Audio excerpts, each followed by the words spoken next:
Imagine standing in the heart of ancient Rome during its golden age. The streets are alive with merchants speaking dozens of languages, soldiers marching in perfect formation, senators debating the future of the empire, and engineers maintaining aqueducts that deliver fresh water from mountains miles away.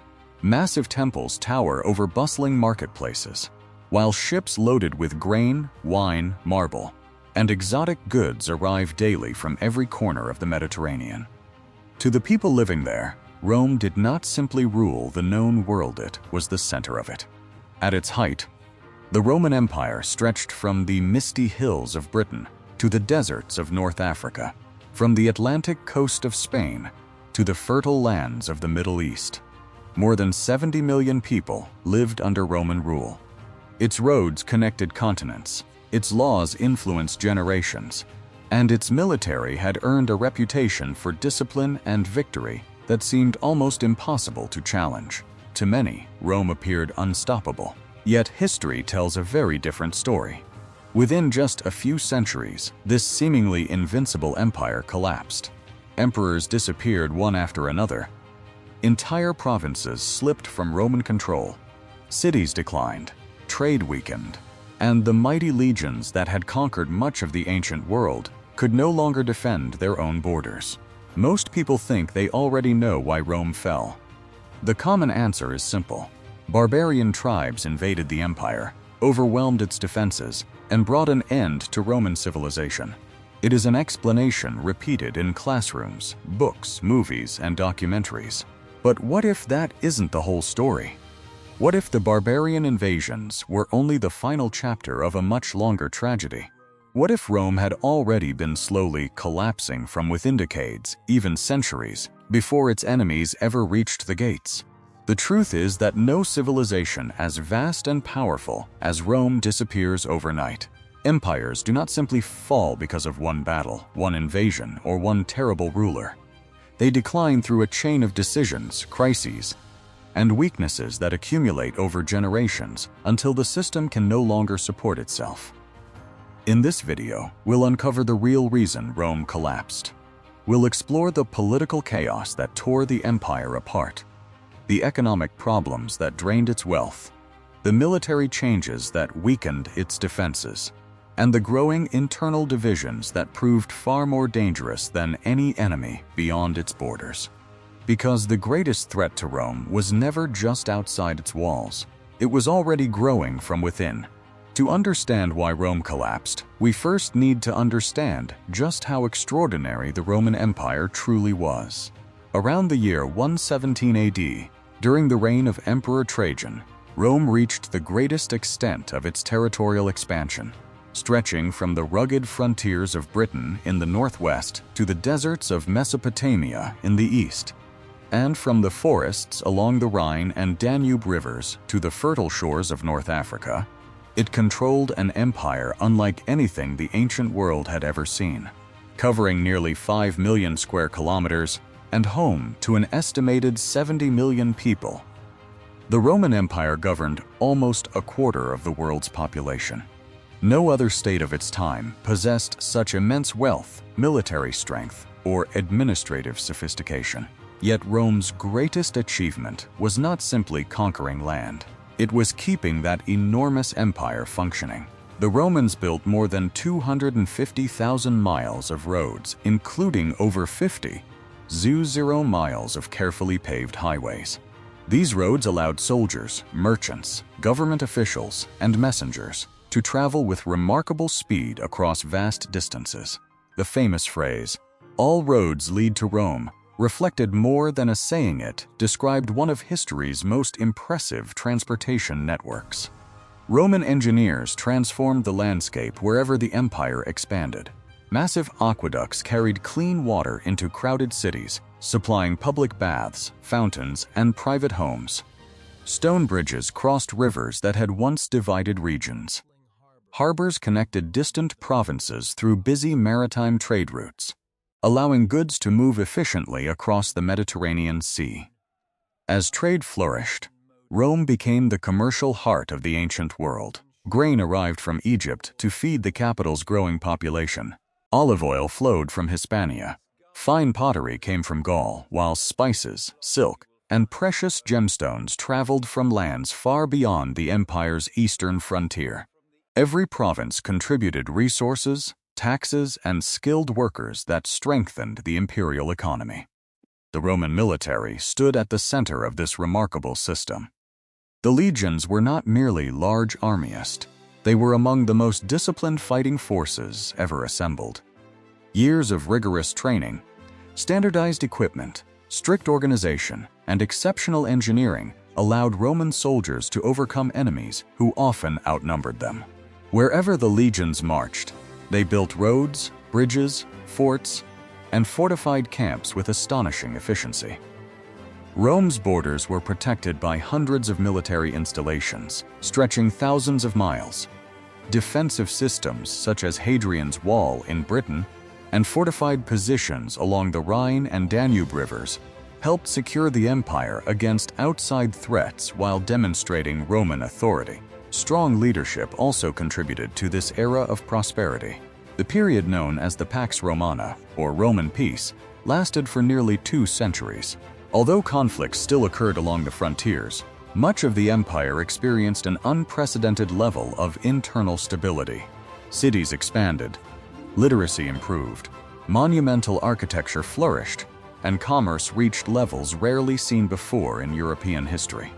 To many people living during this golden age, Rome seemed eternal. It had defeated Carthage, conquered Greece, absorbed Egypt, and overcome countless rivals.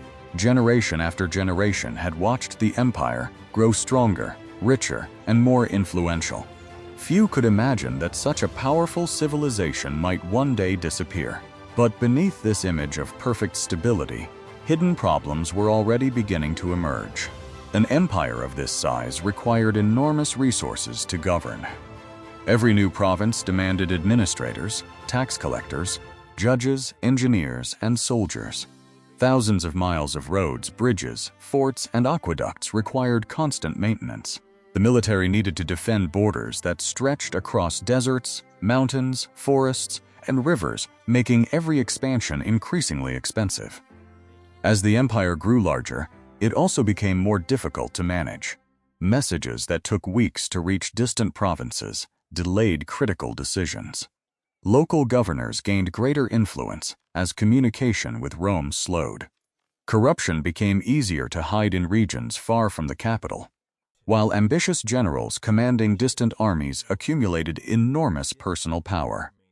Ironically, Rome's greatest strength, its vast size, was slowly becoming one of its greatest vulnerabilities. The empire had expanded to a point where maintaining what it already possessed became far more difficult than conquering new territory.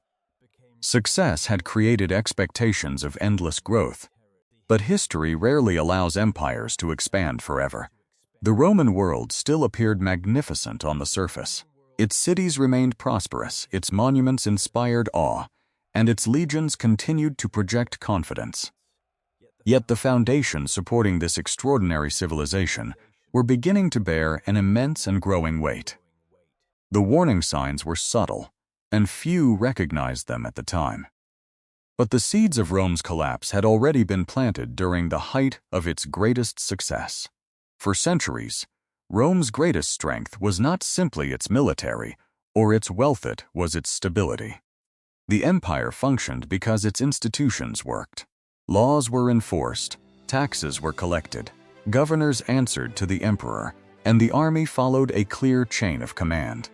Even when individual emperors proved incompetent, the machinery of government usually continued to operate. But that stability did not last forever. After the death of Emperor Marcus Aurelius in 180 AD, cracks in Rome's political system became increasingly difficult to ignore. Marcus Aurelius was remembered as one of Rome's greatest rulers, philosopher emperor, who had spent much of his reign defending the empire's frontiers.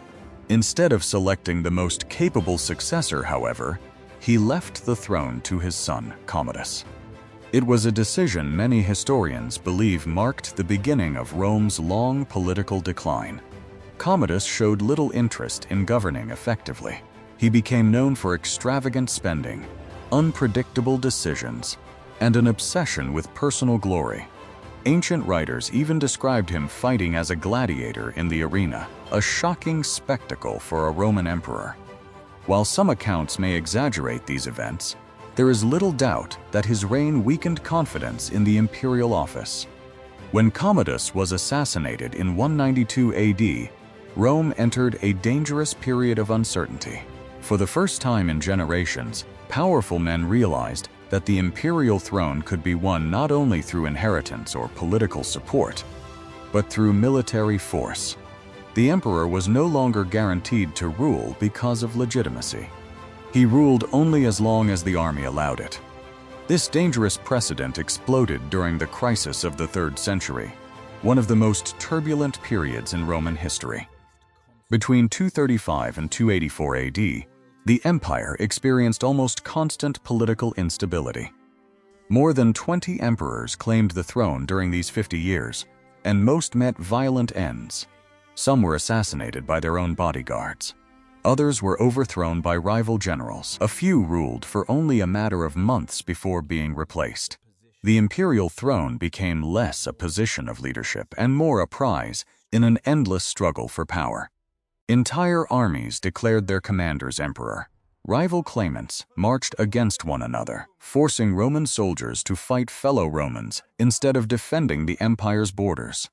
Civil wars erupted repeatedly, draining manpower, consuming enormous financial resources, and leaving frontier provinces dangerously exposed. Every civil war weakened Rome twice. First, valuable soldiers died fighting each other instead of external enemies. Second, ambitious generals learned that political success depended less on governing wisely than on winning the loyalty of their troops. As a result, military commanders became kingmakers.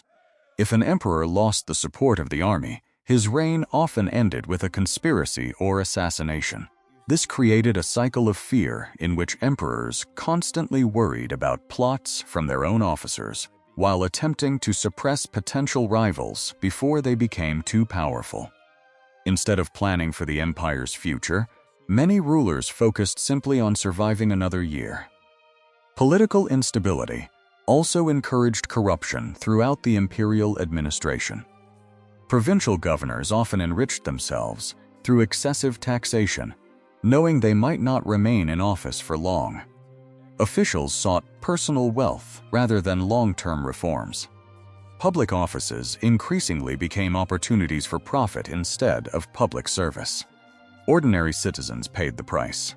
As confidence in the government declined, many Romans began to view imperial authority with growing skepticism. Laws were enforced unevenly, justice often depended on influence or wealth, and local communities found themselves carrying heavier burdens while receiving less protection from the state. The empire still looked impressive from the outside, but internally its political foundations were weakening. Several capable emperors attempted to restore order.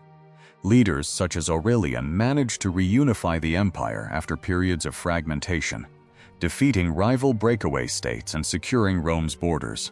Later, Emperor Diocletian introduced sweeping administrative reforms, dividing responsibilities among multiple rulers in an effort to make governing such a vast empire more manageable.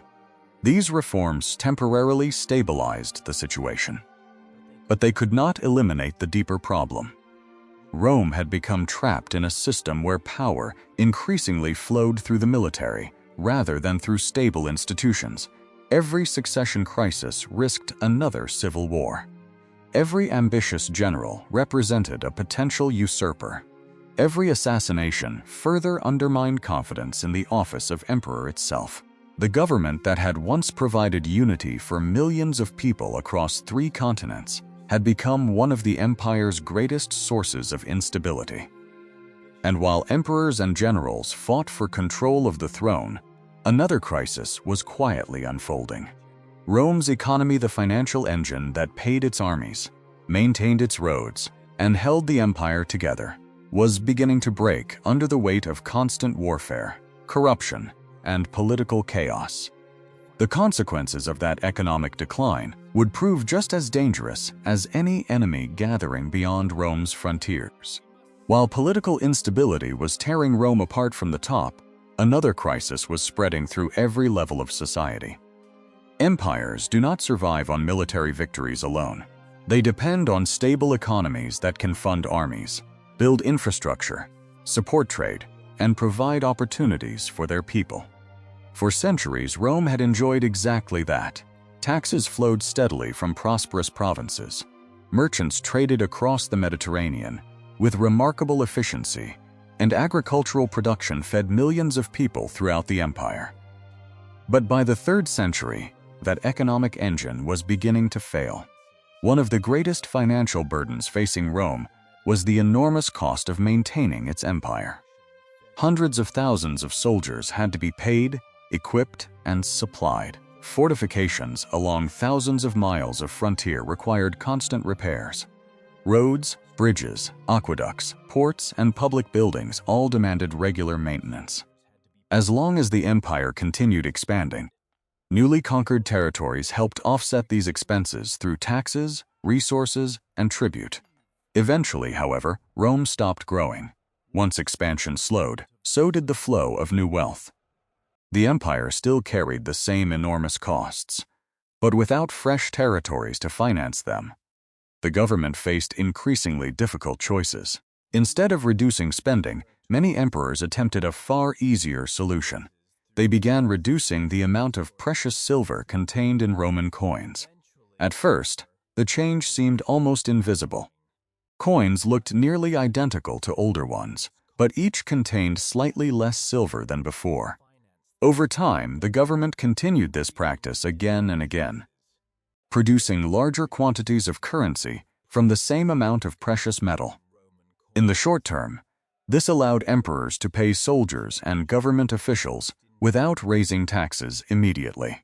But the long-term consequences were devastating. As confidence in the currency declined, prices began to rise. Merchants demanded more coins for the same goods because each individual coin was worth less than before. Inflation spread throughout the empire, making everyday necessities increasingly expensive for ordinary families. Imagine receiving the same salary each month while the cost of bread, clothing, and tools doubled or even tripled. That was the reality facing many Romans. People gradually lost trust in the currency itself. In some regions, merchants preferred direct barter over accepting unreliable coins. Others demanded payment in gold or silver rather than the increasingly debased imperial currency. Trade became slower and more complicated. The economic problems did not end there. To compensate for falling revenues, the government imposed heavier taxes on farmers, craftsmen, and local communities. Tax collectors were expected to meet strict quotas regardless of local conditions. During poor harvests, many farmers simply could not pay what they owed. Some abandoned their land altogether.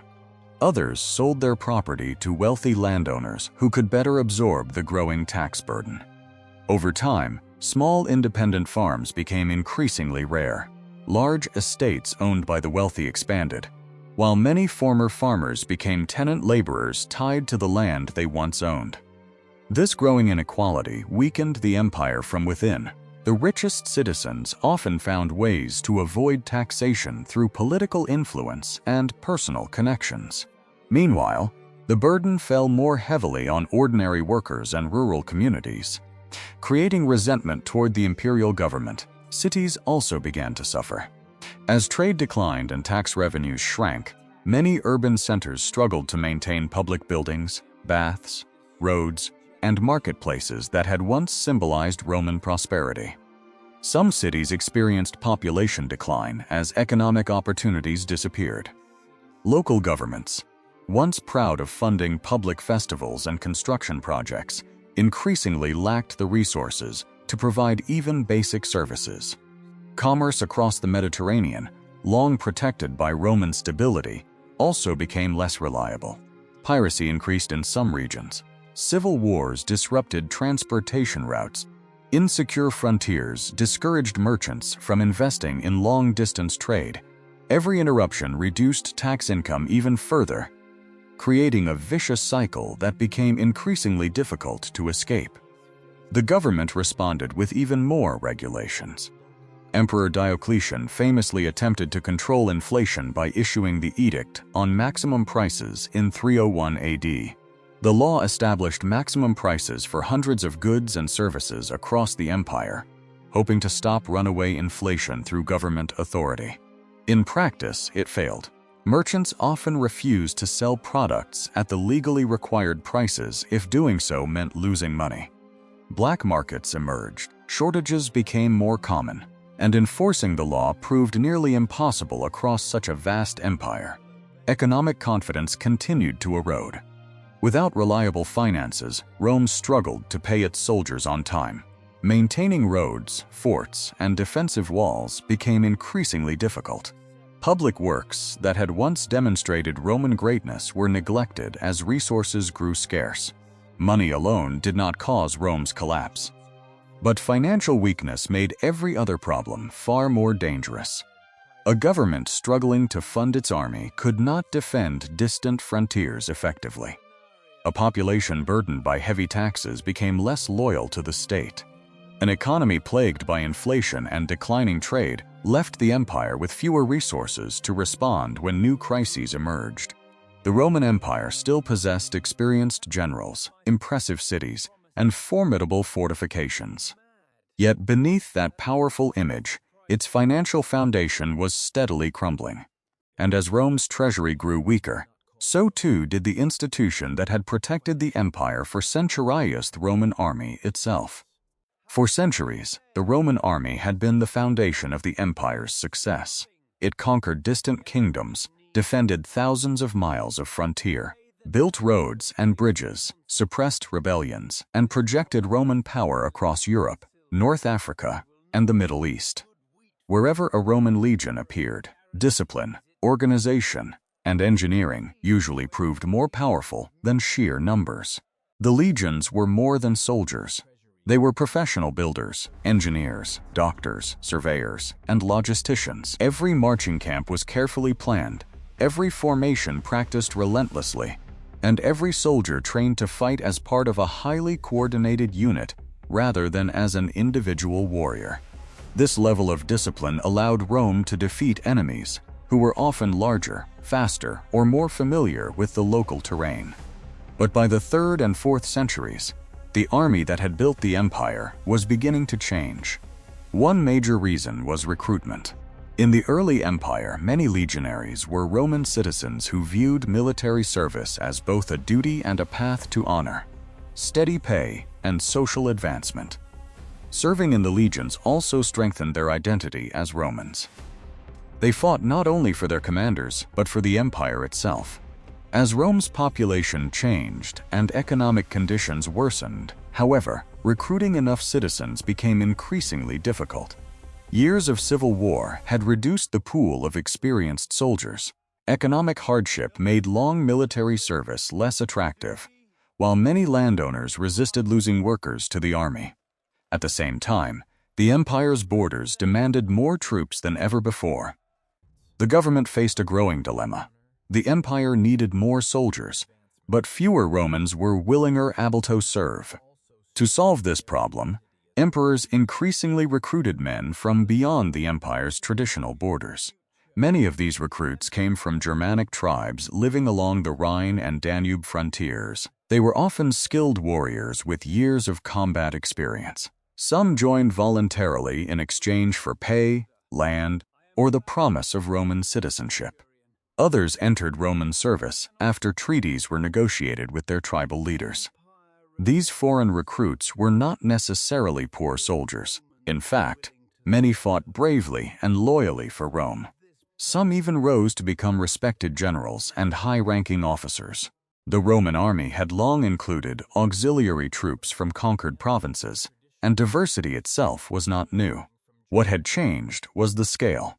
Increasingly, entire tribal groups entered imperial service together, often remaining under the leadership of their own chiefs. In some cases, these federate forces, known as foederati, fought alongside Roman legions while maintaining their own traditions, languages, and chains of command. This arrangement solved Rome's immediate manpower shortage. But it also created new risks. Loyalty became more complicated. A Roman legionary of earlier centuries had sworn allegiance directly to the emperor and to the Roman state. Many Federate warriors, however, felt a stronger personal loyalty to their tribal leaders than to distant officials in Ravenna or Constantinople.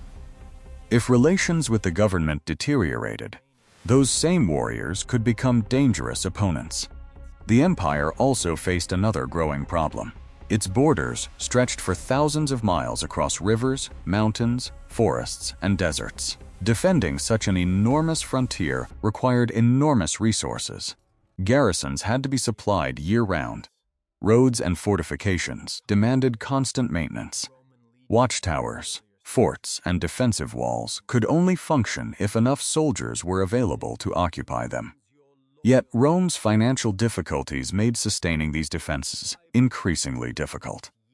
As tax revenues declined and inflation weakened the economy, emperors struggled to pay their troops consistently. Delayed wages lowered morale, while shortages of equipment and supplies became more common. Experienced veterans were harder to replace, and newly recruited soldiers often received less training than earlier generations of legionaries.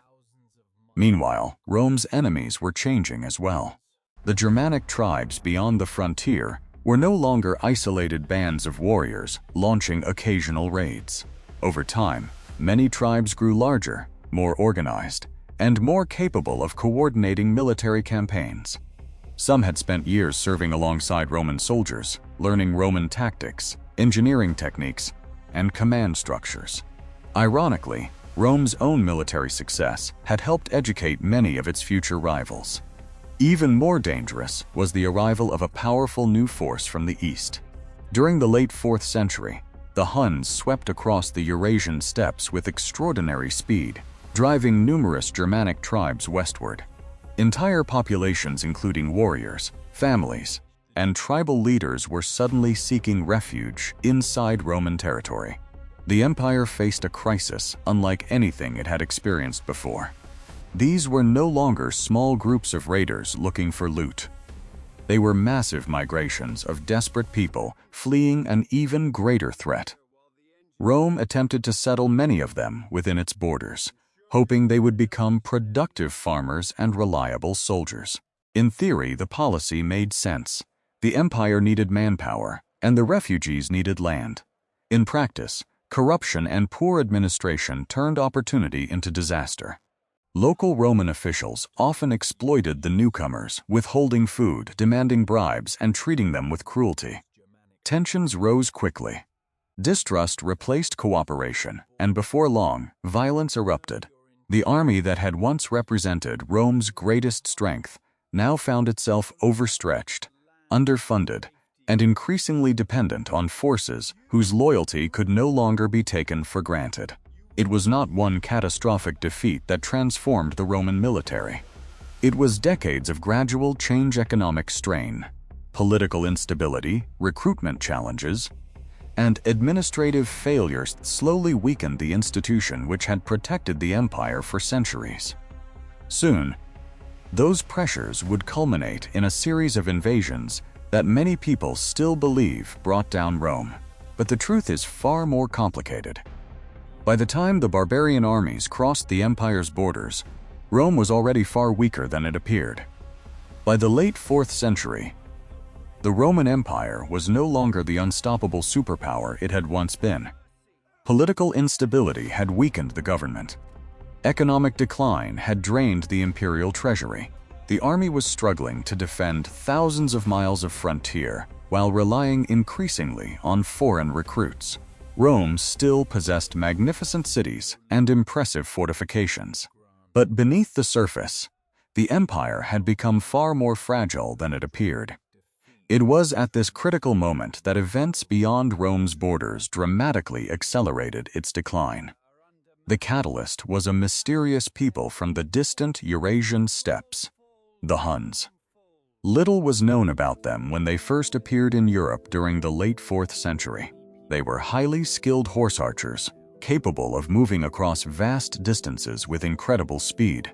Their sudden arrival terrified many of the Germanic tribes living beyond Rome's frontiers.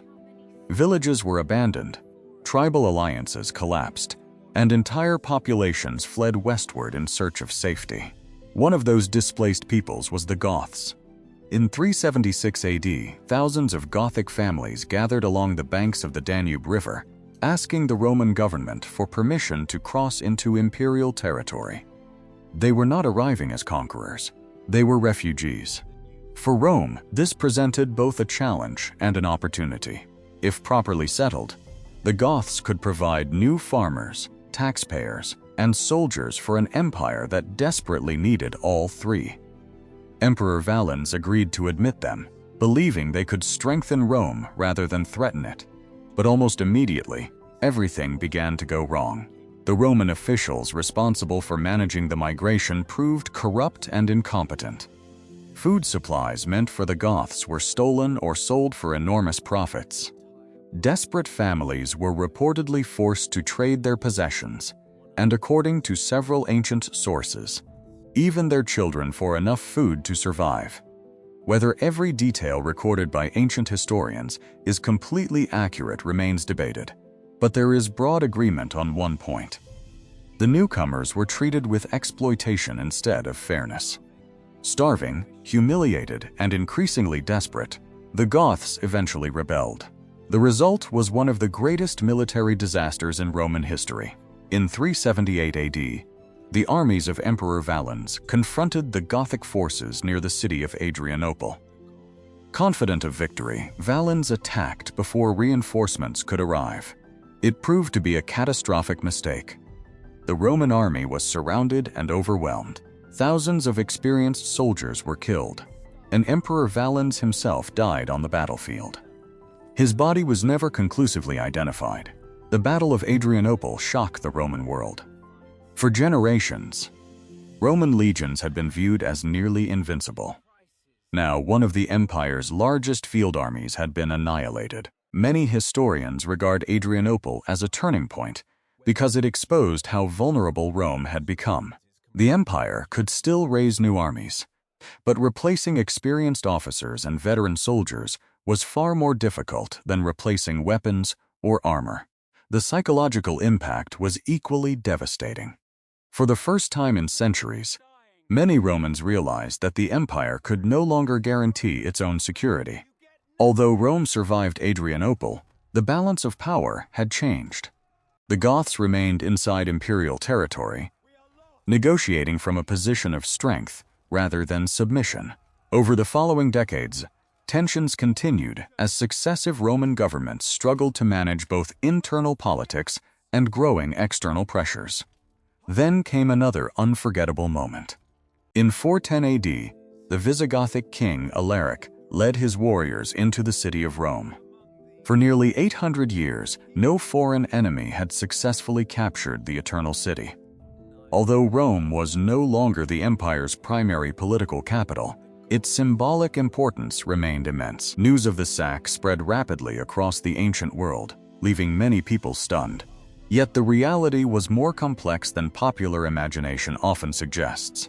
Alaric did not seek to destroy Roman civilization. For years, he had attempted to negotiate with the imperial government, demanding land for his people and payment for military service. Only after repeated negotiations failed did he march on the city. Even during the sack, many churches were spared, and the destruction was far less complete than later legends would claim. Nevertheless, the psychological damage was enormous. If Rome itself could be entered by a foreign army, what place in the empire could truly be considered safe? The shocks continued. In 455 AD, the Vandals crossed the Mediterranean from North Africa and captured Rome once again. This second sack lasted longer and stripped the city of immense quantities of wealth, artwork, and valuable materials. The word vandalism would eventually be derived from their name, although modern historians debate whether their reputation for destruction has sometimes been exaggerated. By this point, however, the Western Roman Empire had become increasingly fragmented. Provincial governments operated with growing independence. Military commanders competed for influence, Emperors rose and fell with alarming frequency. Much of the empire's territory had already slipped beyond effective imperial control. The final act came in 476 AD. A Germanic military leader named Odoacer deposed the young emperor Romulus Augustulus, who is traditionally remembered as the last emperor of the Western Roman Empire. Unlike many dramatic moments in history, there was no massive final battle, no great siege, no empire-wide catastrophe unfolding in a single day. Odoacer simply removed the teenage emperor from power and sent the imperial insignia to Constantinople, acknowledging the Eastern emperor while ruling Italy himself. Historians often mark this event as the fall of the Western Roman Empire. But in truth, the empire had been fading for generations. Its economy had weakened. Its political institutions had fractured. Its military had become overstretched. Its leaders had spent decades fighting one another, instead of solving the empire's growing problems. The barbarian invasions did not create those weaknesses. They exposed them. It is also important to remember that Rome did not disappear completely in 476. The Eastern Roman Empire, ruled from Constantinople, continued to flourish for nearly another 1,000 years. It preserved Roman law, administration, military traditions, and culture long after the Western Empire had collapsed. This alone reveals an important truth. If barbarian invasions were the only reason Rome fell, then the Eastern Empire should have vanished as well. Instead, it endured for centuries. The invasions were devastating. They changed the course of European history. But they were not the true cause of Rome's collapse.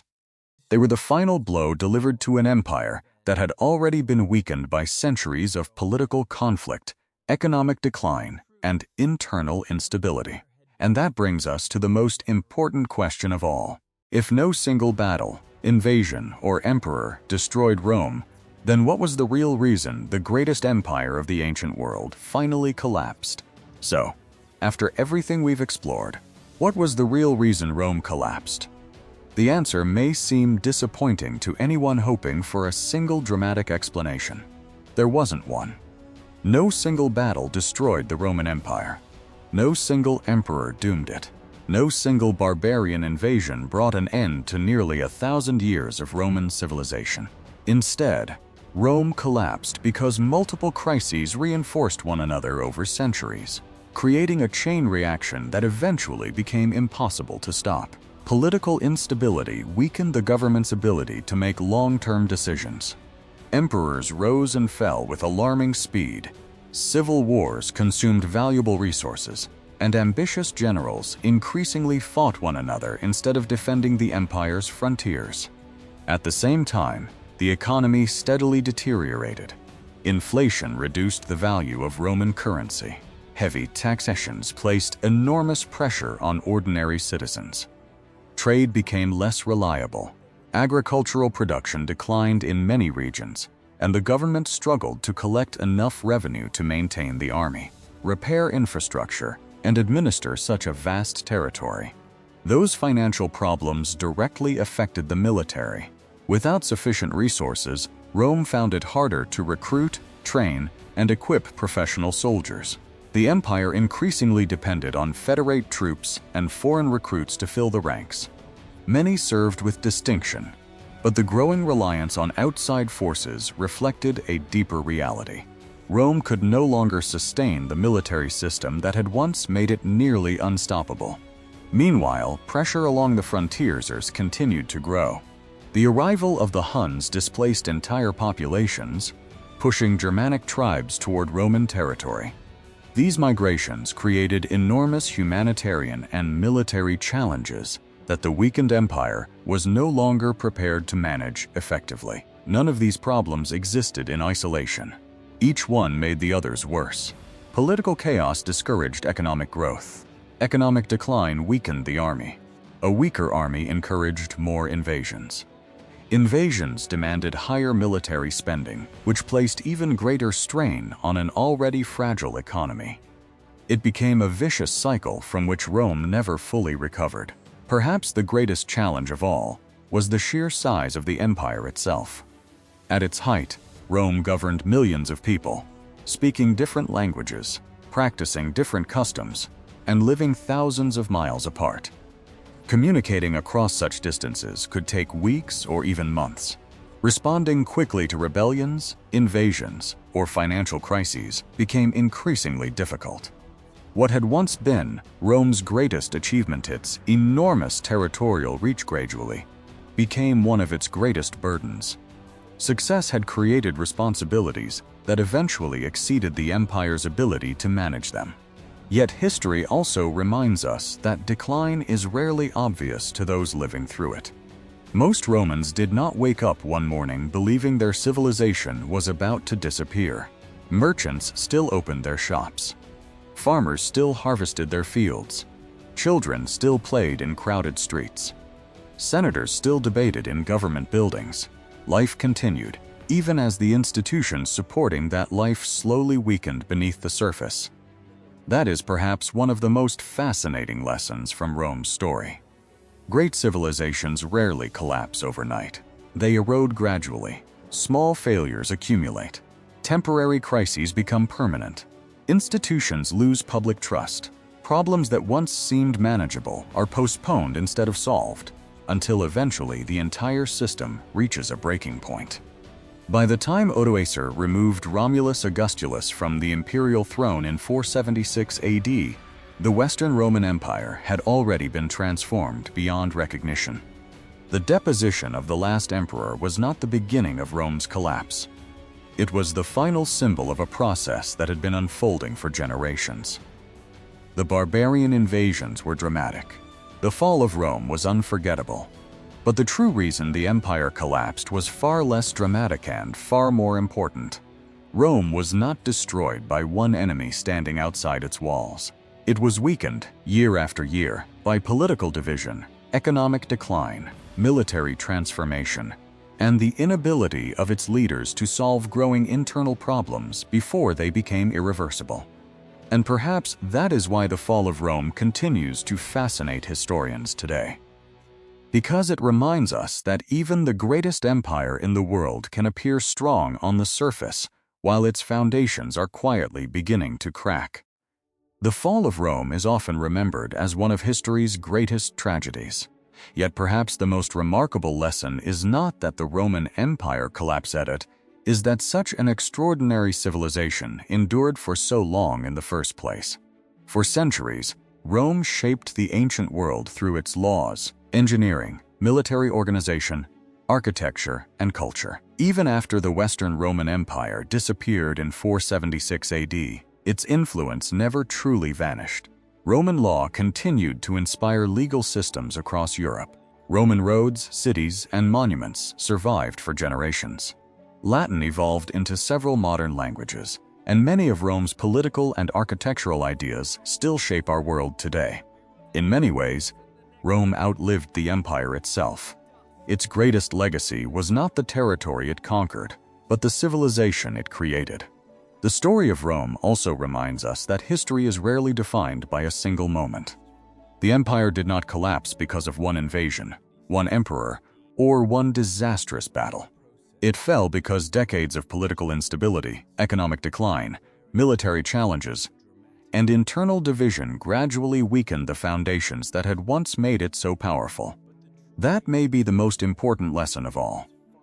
The strongest civilizations are not only protected by armies or wealth.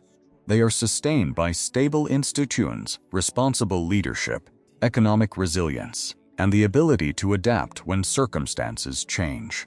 When those foundations begin to erode, even the mightiest empire can slowly lose its strength.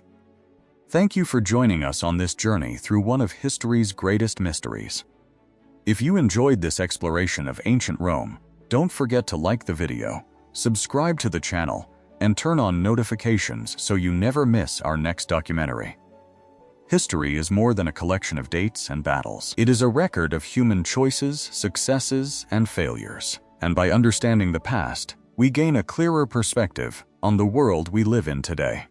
Thank you for watching, and we'll see you in the next episode.